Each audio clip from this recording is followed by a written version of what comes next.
Greetings and welcome to part 2 of our discussion on the immune system. This is where we finish off the immune system. This is where we go in depth into the adaptive immune system, and then we finish things off with some homeostatic imbalances. As always, to gain a greater appreciation and read in and learn more details, we expect students to do the readings. Here's where we go through the summaries and highlights of our course content. So we start out with an introduction to this adaptive immune system. So we're talking about a specific response. A specific lymphocyte responds to a certain antigen.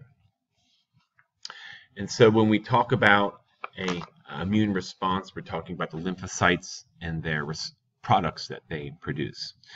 And it's noteworthy that this is a longer response time than innate immunity.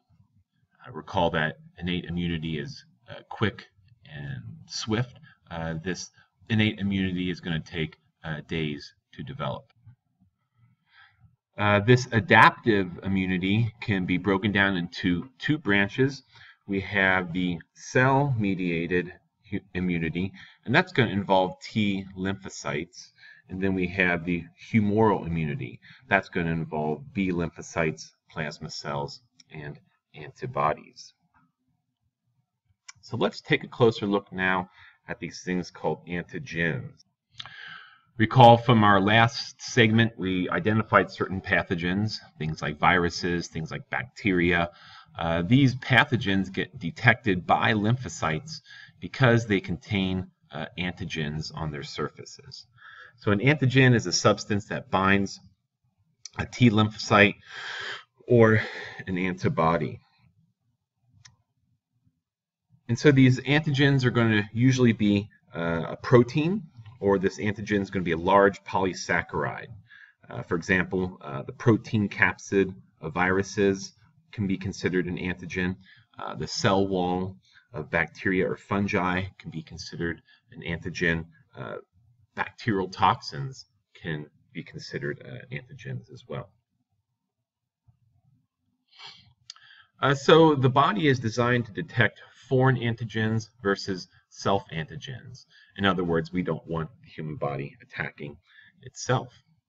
So foreign antigens bind with immune components, because they are different in structure from the body's own molecules. Self-antigens, that is, the body's own molecules, typically do not bind with the body's immune components, except in the case of autoimmune disorders. In the diagram shown, we see an antigen shown in blue and antibodies shown in yellow. So when these two items connect, that's typically going to lead to some sort of agglutination and removal of the antigen. So how do we determine what is self and what is foreign? We have an antigenic determinant, also called an epitope. This antigenic determinant is the specific site on the antigen that is recognized by components of the immune system. And in this diagram, we see the antibody is one of those components of the immune system. Introducing the term an immunogen, that's going to be an antigen that's going to induce an immune response. It has the ability to cause an immune response. We sometimes call this immunogenicity. And then also we have haptens. Haptens are going to be substances that are too small to function as an antigen alone, but when we attach these haptens to a carrier molecule, they then become antigenic. So for example, we might get hypersensitivity reactions thanks to haptens. So as we said earlier, the lymphocyte is the main quote-unquote agent of this adaptive immune system. And we have different types of lymphocytes. Here we're focusing especially on T and B lymphocytes. These T and B lymphocytes each have a unique receptor complex composed of several different proteins that binds a specific antigen. There are typically about 100,000 receptor complexes per cell. So that's an amazingly large amount. And each complex binds one specific antigen. We talk about TCRs, T cell receptors, that is. That's the antigen receptor for a T lymphocyte. And when we say BCR, that means B cell receptor. That's an antigen receptor for the B lymphocyte. And recall that these B lymphocytes are white blood cells, aka leukocytes. Here's a histology image showing a lymphocyte mixed among erythrocytes. And so this lymphocyte can make contact with the antigen. The B lymphocytes are going to make a direct contact with the antigen, whereas T lymphocytes must have the antigen sort of processed and quote-unquote presented in the plasma membrane of another type of cell. So that means we're going to have special molecules on the outside of the cells that allow this recognition. We have CD molecules, in other words, distinguished by their CD proteins. These are a category of co-receptors that are able to distinguish lymphocytes from one another. And we can see on the lower diagram that the helper T lymphocytes contain these CD4 proteins, whereas the cytotoxic T lymphocytes contain these CD8 proteins.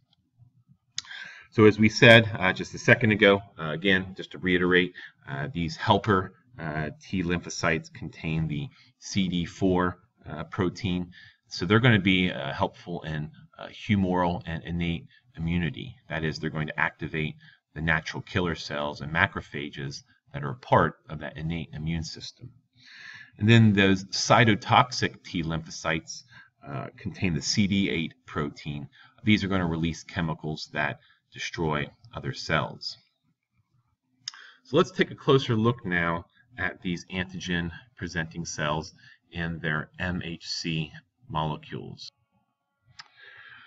So when we say antigen presentation, we're talking about the display of antigen on a cell's plasma membrane surface. And so the idea is that we present it so that T cells can recognize it. And we have two categories of cells that are going to present the antigens. And that is going to be all nucleated cells of the human body. And then we also have antigen presenting cells. Those are going to be abbreviated as APC. These APC cells are generally any immune cell that functions specifically to communicate the presence of an antigen to both helper T lymphocytes and cytotoxic T lymphocytes. So for example, dendritic cells, macrophages, B lymphocytes, these all function as APCs. The way that we're going to provide this attachment of the antigen is through a major histocompatibility complex, in other words, MHC. This MHC is a specialized transmembrane protein, and that's what's required for the antigen presentation. So we see that, again, MHC is a group of transmembrane proteins. We have two classes. MHC1 is found on all nucleated cells. MHC2 is found on APCs. So let's take a look at what's happening there. Well, these MHC1 class molecules are going to be glycoproteins. They have a genetically determined structure that is unique to each individual. Let's look at what's happening inside the cell. So here we have a diagram showing a cell with a membrane, and there's a cytosol, that blue stuff. And so we're talking about what's happening on certain organelles. Here we're looking at Looker's left, the rough endoplasmic reticulum. On Looker's right, we're looking at the Golgi apparatus. And these are organelles within a cell. So the MHC1 cells, as we said before, are presented on all nucleated cells. and again the MHC class II are presented only on the APCs. Well, this diagram is talking about a healthy cell. So in a healthy cell, we see here the peptide fragments presented on the MHC class I molecule become ignored. Let's contrast that with an infected cell, an unhealthy cell. Here, the antigens presented on the MHC class I molecule are foreign antigens, and then these foreign antigens get recognized by the cytotoxic T lymphocytes. Let's now look at the MHC class II molecules. This is a glycoprotein that presents fragments of antigens that have been engulfed by APCs. Let's look at a diagram showing that. Here we go. Again, this is happening within one cell. APCs engulf exogenous antigens, and then they're going to digest them into peptide fragments. So here we once again see this organelle called a lysosome. The lysosome is going to help sort of put that in a vesicle and transport it up to the cell membrane. So the idea is that we are sort of displaying it. We're sort of presenting it. We're sort of putting it on the membrane and saying, hey, here's the foreign antigen we want to show you. Come and attack this foreign antigen. So the idea is that APCs engulf these exogenous antigens, digest them into those peptide fragments, and then we display the fragments on the MHC class II molecule. And again, the main purpose is we want to communicate with our helper T lymphocytes. So in summary, here on this diagram, we see the CD4 or the CD8 plasma protein of a T lymphocyte is directly attaching to the molecules, the MHC molecules of the other cells. And this is going to help keep the two cells together as the TCR of the T lymphocytes examines the peptide fragment, and it's going to examine it to determine whether it is a self-antigen or a foreign antigen. And then if it is indeed considered a foreign antigen, it then becomes attacked and engulfed by macrophages. Let's now turn our attention to the life events lymphocytes, these white blood cells. We have three main events that happens in the life of a lymphocyte: the formation of the lymphocytes, the activation of those lymphocytes, and then the effector response, the action of those lymphocytes. Let's take a look at this. So this formation and also maturation of those lymphocytes, that's going to occur within primary lymphatic structures, things like red bone marrow and the thymus of the human body. You might recall we discussed these items in the lymphatic system. T lymphocytes and B lymphocytes become able to recognize only one specific foreign antigen within these primary lymphatic structures. And then we see that these lymphocytes then migrate to secondary lymphatic structures, things such as the lymph nodes, spleen, tonsils. That happens after the formation. Lymphocytes then become activated upon their first exposure to the antigen they bind, and then they replicate to form many identical lymphocytes. And then lastly, we have an effector response. This effector response of the lymphocytes eliminates the antigen at the site of infection. So T lymphocytes are going to migrate to the site of infection, whereas B lymphocytes remain in that secondary lymphatic structure, and they're going to release antibodies into blood and lymph, as shown on Looker's lower right.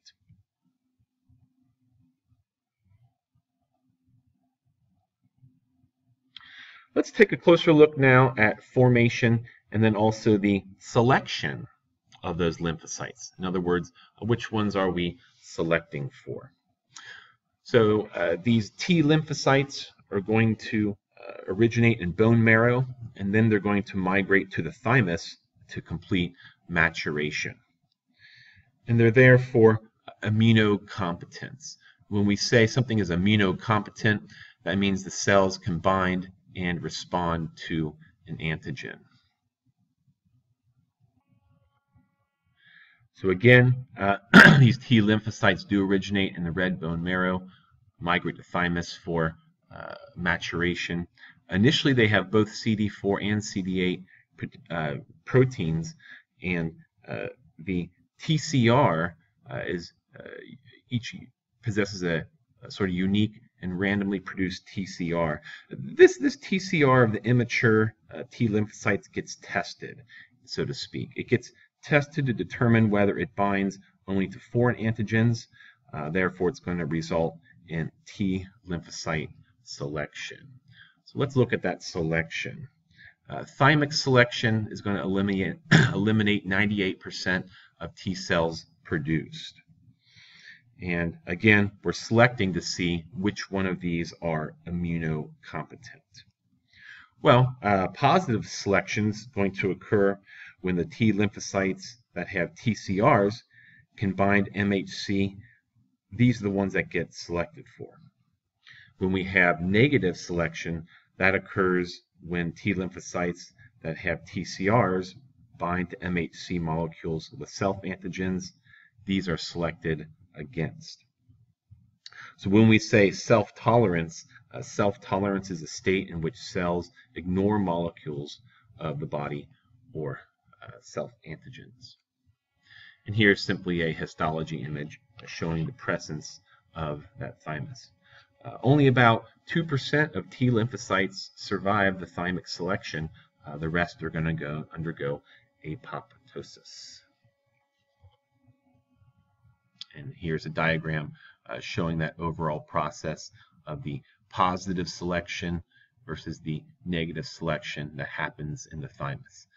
And that's all dependent upon whether it binds to an MHC molecule or it recognizes a self-antigen.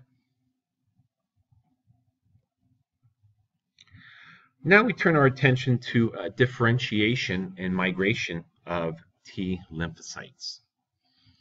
And that means T lymphocytes can differentiate. They can change, in other words. The helper T lymphocytes lose the CD8 protein. The cytotoxic T lymphocytes lose the CD4 protein.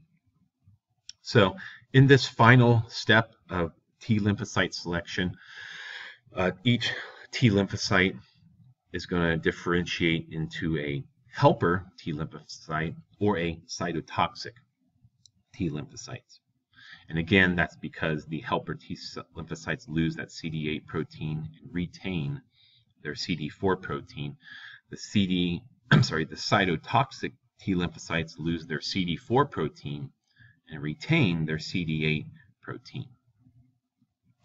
The T lymphocytes that survive selection and they do leave the thymus, we classify these as naive lymphocytes. Naive and meaning they don't know about something, right?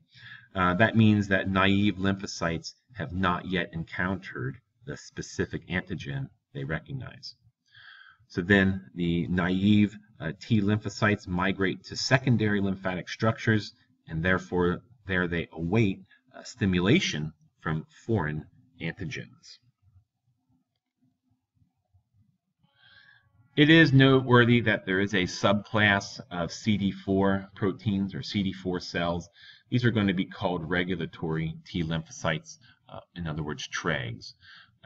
These are formed from T cells that bind self-antigens moderately. They're going to migrate throughout the body, releasing chemicals. These chemicals are going to inhibit cell-mediated and humoral immune responses. While we've been talking about T lymphocytes, it's worthy to mention our B lymphocytes. These B lymphocytes undergo a similar selection process within the red bone marrow, but from the red bone marrow, they then migrate to the secondary lymphatic structures, once again to serve as naive cells. So whether it be T cells and B cells, these new ones are formed throughout one's life. So far we've been discussing how these lymphocytes are formed and how they are selected for. And then we left off where they are sequestered away in that secondary lymphatic tissue as a naive lymphocyte. So we might say, how do we activate it? How do we also clone it as well? So this is going to happen within our first encounter. So the first encounter between an antigen and a lymphocyte is sometimes called an antigen challenge. That's going to be that of which activates the lymphocyte, and it's also going to stimulate clonal selection. So when we say clonal selection, we're talking about creating clones or copies of that structure. So let's look at how we might activate these helper T lymphocytes. So the first signal, the first stimulation of this helper T lymphocyte is the direct physical contact between an APC and a helper T lymphocyte. Let's see if we have a diagram that shows that. Here we go. So in this diagram, we see our first signal. That is the TCR of the T lymphocyte binds with the peptide fragment presented with the MHC class II molecule of the APC. The interaction is then stabilized by the CD4 molecule of the helper T lymphocyte. If the TCR does not recognize the presented antigen, it disengages. But if the TCR does recognize the antigen, the cells remain in contact. And then we have a second stimulation, a sort of second signal. And that takes place when the helper T lymphocyte secretes the cytokine interleukin. That's going to begin about 24 hours after contact. This cytokine interleukin is going to act as an autocrine hormone. That's going to further stimulate the helper T lymphocyte. And then what happens is the helper T lymphocyte then proliferates to form both an activated helper T lymphocyte, and that's going to continue to produce the interleukin-2, and then also it serves as a memory helper T lymphocyte. And that memory T lymphocyte is going to remain in the body in anticipation of future encounters with that same antigen. So sometimes we hear the cliche that you cannot catch the same cold twice. Perhaps now we see a reason for that. So that was for the helper T lymphocyte. Let's look at what happens for a cytotoxic T lymphocyte.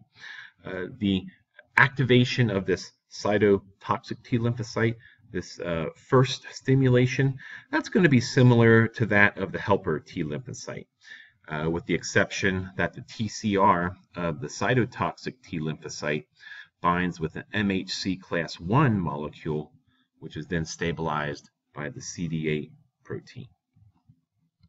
Here we go. Here's a diagram showing that.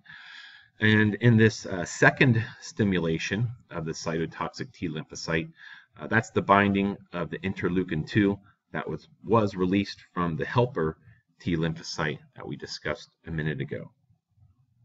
So when it becomes activated, the cytotoxic T lymphocyte proliferates and differentiates into activated cytotoxic T lymphocytes and then also memory cytotoxic T lymphocytes. And again, that memory cytotoxic T lymphocyte is going to remain in the body in anticipation of future encounters with that same antigen. Let's now look at how we might activate a B lymphocyte. So B lymphocytes need to be activated, but can respond to antigens outside of cells. Again, here's a diagram showing this process. The first stimulation, the first signal of a B lymphocyte, that's going to occur when the antigen binds to the BCR. It's then going to cross-link to the BCR, and then notice how it becomes engulfed. It's engulfed and when it becomes engulfed, it subsequently gets presented on the MHC class II molecule of the B lymphocyte. That allows it to be recognized by a helper T lymphocyte. The second stimulation of the B lymphocyte occurs when the activated helper T lymphocyte releases interleukin-4. That's what's going to stimulate the B lymphocyte. So these activated B lymphocytes proliferate and differentiate into what's called plasma cells, and then they also become memory B lymphocytes. These plasma cells lose their BCRs. They live roughly about 5 to 7 days, and they produce large amounts of antibodies. And recall that these antibodies can attach to foreign antigens, and they can agglutinate and be removed that way. So as a recap, at this point, we have formed the lymphocyte, we've selected the lymphocyte, we have activated the lymphocyte. Now how might we recirculate that lymphocyte? So this is where, when we say lymphocyte recirculation, we're talking about the process by which the lymphocytes exit the secondary lymphatic structures. Then they circulate through the body's systemic blood circuit every several days. And the idea is that if we recirculate these lymphocytes, it increases the chance that a lymphocyte will encounter that specific antigen, and then when it encounters that specific antigen, it can have its receptor recognize it and quickly neutralize that foreign invader.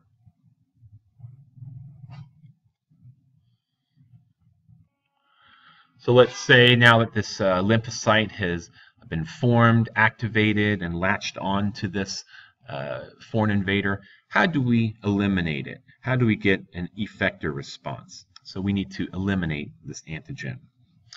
Well, the activated and memory helper T lymphocytes are going to leave those secondary lymphatic structures we talked about. And again, that's after several days of exposure. And they're going to migrate to the site of the infection. At that site of infection, helper T lymphocytes are going to release cytokines and to regulate other immune cells. Here we go. Here we have a diagram showing the release of those cytokines by the helper T lymphocytes. So these helper T lymphocytes not only activate B lymphocytes, but they also enhance formation and activity of other cells of the innate immune system.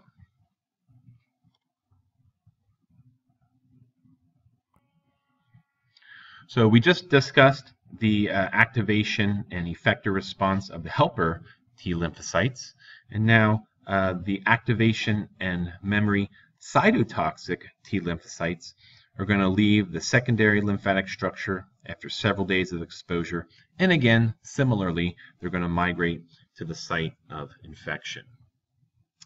At that site of the infection, the cytotoxic T lymphocyte is going to destroy infected cells, and again, they're only destroying infected cells that display the specific antigen they recognize on their MHC class I molecule.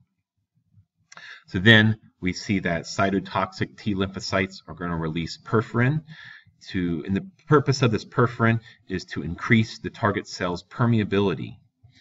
And in addition, we're also going to release granzyme. And this perforin and this granzyme is going to enter through the perforin channels, and it's going to induce apoptosis. Again, a sort of shriveling of that cell. Having discussed effector responses of helper and cytotoxic T lymphocytes, let's talk about the effector response of B lymphocytes. Most activated B lymphocytes end up becoming plasma cells, and these plasma cells can synthesize and release antibodies. And antibodies are the effectors of what's called humoral immunity. So these B lymphocytes are going to remain in the lymph nodes. Here is where they're going to synthesize and they're going to release antibodies. And then these antibodies circulate throughout the body, targeting the antigen at the site of the infection.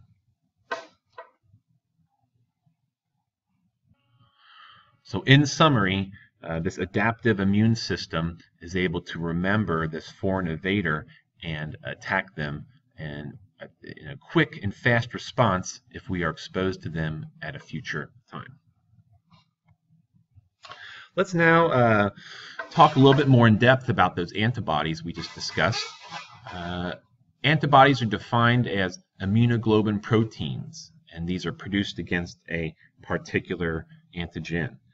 These immunoglobulin molecules are Y-shaped. They're also soluble proteins, meaning they can dissolve into the plasma and of the blood. And it's composed of 2 heavy polypeptide chains and 2 light polypeptide chains, and these are held together by disulfide bonds to form an antibody monomer. Here we go. There's a good picture of antibody structure. We can see that it has a variable region. The variable region of the antibody is the portion of the antibody that contains the antigen binding site. And we can see here on this molecule that most antibodies have 2 antigen binding sites. When we talk about the constant region, it's going to contain the Fc region. This is the portion of the antibody that determines the biological functions of that antibody. And this constant region is what determines the class of the antibody. So when they talk about classes like IgG, IgM, IgA, those are determined by the constant region. So what do these antibodies do for us? What are their actions, in other words? We basically have neutralization, agglutination, and precipitation. So also we're going to talk about complement fixation, opsonization, and also the activation of natural killer cells. So let's look into what's happening on each and every one of these. When we see neutralization, shown in the looker's lower left, neutralization is going to occur when an antibody physically covers the antigenic determinant of a pathogen, and that's going to render it ineffective. So in the diagram, we see the virus is shown in the middle with its antigenic determinants covered up, so it cannot be effectively, it cannot do its job properly in the human body.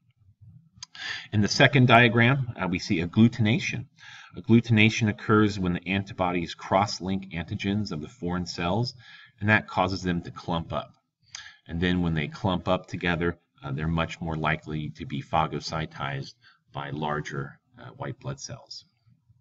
And then also precipitation. Precipitation occurs when antibodies cross-link soluble antigens in the blood. That's going to cause them to become insoluble. And when they become insoluble, they're going to precipitate out of the solution. Let's take a look at some other actions of antibodies. We have complement fixation.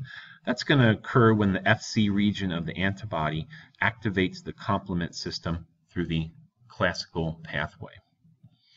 And then another antibody function is opsonization. That's going to occur when the Fc region of an antibody makes the antigen more attractive to phagocytic cells.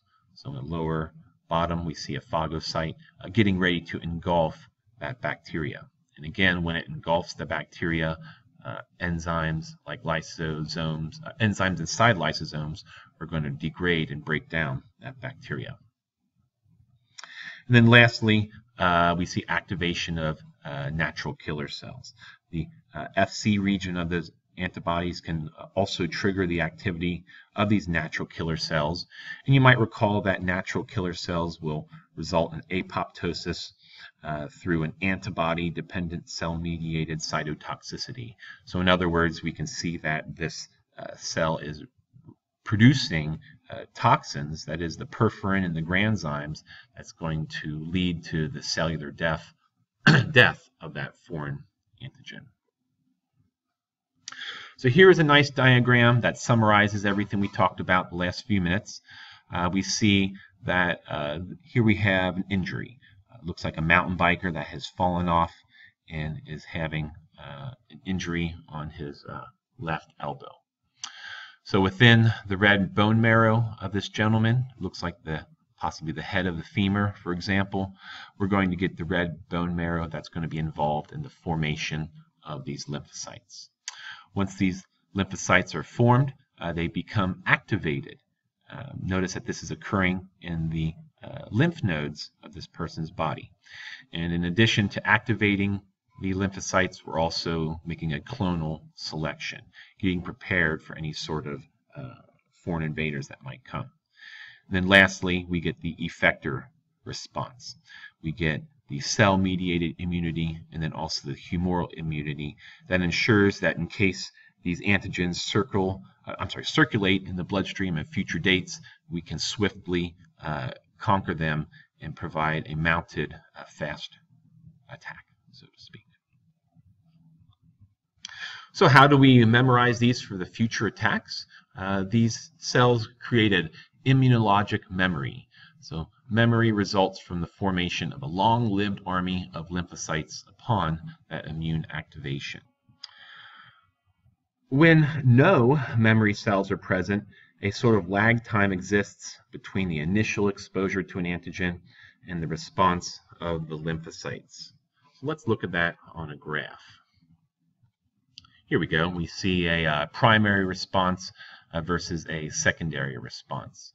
Notice the x-axis of this graph is days from the first exposure or days from re-exposure. And on the y-axis, we're talking about a titer, a certain density of these immunoglobulins, these antibodies. So an antibody titer is going to be a sort of measure of immunologic memory. Okay, so we talked about a lag time existing between initial exposure to an antigen and the response of the lymphocytes. So again, we talked about a lag time shown in the primary response. On the right-hand side, we see a secondary response. On the subsequent exposure to that antigen, the memory cells produced upon the body's first exposure make contact more rapidly with the antigen and produce a much more powerful response, as shown in red. The secondary response is the swift and the powerful response of the adaptive immune system. And again, that's because it has already been exposed to that antigen. And so the neat thing about this response is that it often eliminates pathogens before the symptoms even develop. So one way we can take advantage of this immunologic memory is to use a vaccine, so to speak. A vaccine works in this similar way. So again, what we have is a primary response. We have antibody production to that first exposure of the antigens in that vaccine. We're going to have a lag or a latent phase, and then we're going to have a production of the antibody. This is going to occur in about 1 to 2 weeks. These antibody levels peak, and then they decline over time, but still, these items are going to circulate in the bloodstream, getting ready for any future invaders.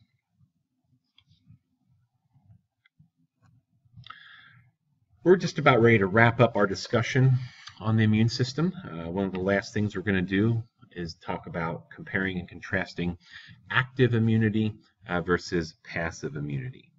And active immunity is going to result from a direct encounter with a pathogen and can be attained naturally or artificially, as we mentioned, through a vaccine. So this active immunity is going to result in the production of memory cells. When we say passive immunity is going to be obtained from another individual.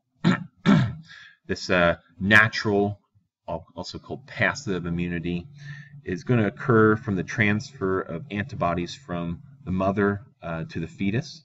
And that's going to happen across the placenta, the walls of the placenta, or this passing of passive immunity can can be passed through the breast milk to the baby.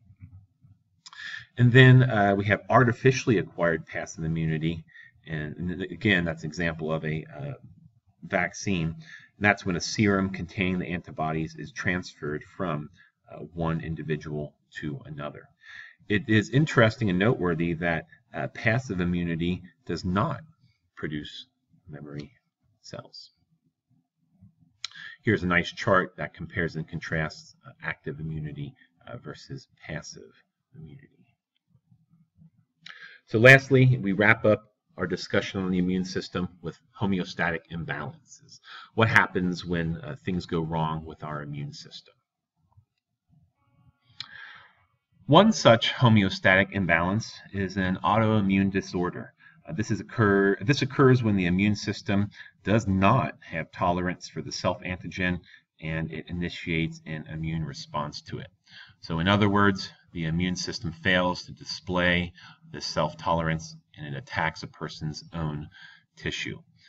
Things like systemic lupus is a chronic autoimmune inflammatory disorder. Things even like type 1 diabetes and multiple sclerosis are caused by altered self-antigens. And then another example of an imbalance in the human body for the immune system is going to be an immunodeficiency. This is where an autoimmune deficiency is going to be an acquired condition, and that's going to cause immune cells, things like phagocytites or complement, is going to behave abnormally. Things like Hodgkin's disease, an example, or acquired immune deficiency syndrome, more commonly known as AIDS, is an example of immunodeficiency disorder. HIV is going to destroy some of these helper T cells. So this AIDS is a life-threatening condition, and again, that's the result of a human immunodeficiency virus. In other words, HIV. HIV is going to reside in the fluids, the body fluids of the infected individuals. Fluids such as blood, semen, or breast milk can contain this virus. So therefore, HIV can be transmitted during activities that transmit bodily fluids. We can prevent AIDS and HIV through the use of condoms, HIV testing, and not sharing needles. Then a third homeostatic imbalance might be a hypersensitivity. We might call a hypersensitivity as an abnormal or exaggerated response of the immune system to an antigen. So this immune system is going to then cause tissue damage as it fights off a perceived threat that would otherwise be harmless to the body.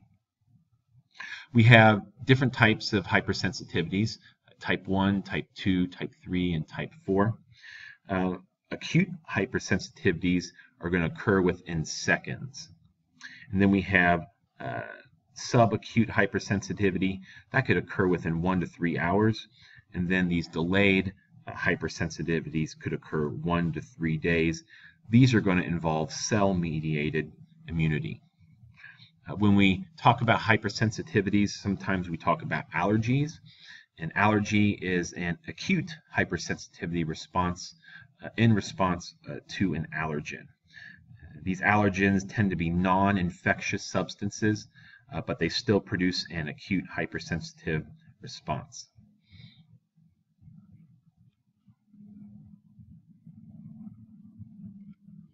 And let's look at another homeostatic imbalance. This one is not so commonly known: stress. Stress can reduce our immune system. It's been suggested that stress, or things like poor thoughts, bad feelings, depressive moods, and beliefs, can influence the level of health in the course of the disease. So if we can manage our stress, we might improve our immune system. Another homeostatic imbalance of the immune system is simply aging. With advancing age, this immune system does function less effectively. You're probably aware that individuals become more susceptible to infections as they age. and even the response to vaccines is decreased. We have problems in our adaptive immune system. That means the T cells become less responsive to the antigens, and then also B cells become less responsive. That is, they produce less antibodies. So enjoy your youth, because there's not a whole lot of a solution for this homeostatic balance of aging. And our last homeostatic imbalance that we talk about are transplants. Here we're talking about transplanting tissue from a donor human body to a recipient human body.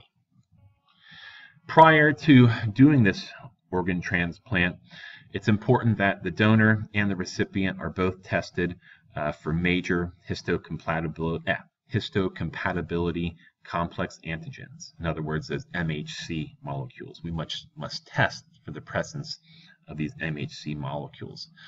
In addition to testing for these MHC molecules, we also need to test for ABO blood group antigens. And so the idea is that no two people have the exact same MHC genes. So organ transplants are risky because the MHC molecules of the transplanted tissue may be regarded by the host's immune system as foreign. And so if we graft on new tissues to the human body, it might be rejected because these T cytotoxic responses of the recipient's tissue against the donor's tissue is a mismatch. So then what might also make it worse is the antibodies may be elicited, which is then going to exacerbate this rejection. And then unfortunately what happens, the blood vessels into the grafted tissues become blocked and degraded by activated T cells. This newer graft becomes necrotic and is destroyed. So we can see that we need to do either a good matching of the tissue, or perhaps we need to give immunosuppressive drugs. So we can administer these immunosuppressive drugs to the host in order to prevent their immune system from destroying that transplanted organ. The use of these immunosuppressive drugs after a transplant, however, does increase the risk of infection in the host. It is noteworthy that the cornea of the eye, however, there's a layer of the eye called the cornea that can actually be transplanted without the need of matching tissue or without the need of immunosuppressive drugs, because it is an area of quote-unquote immune privilege. In other words, the cornea has no major MHC complexes to worry about, and the cornea is avascular, so meaning if it has no blood on it, it has no ABO groups to worry about the antigens and their presence. So there we have it for the immune system. In summary, we have the innate immune system, which is our first line of defense to attack us, defend us against general foreign invaders. And then we have an adaptive immune system, which takes a little bit longer to interject, but it has a long-lasting lifetime effect of providing immunity. So that does it. Looking forward to the next section where we tackle the respiratory system. Until then, have a good day.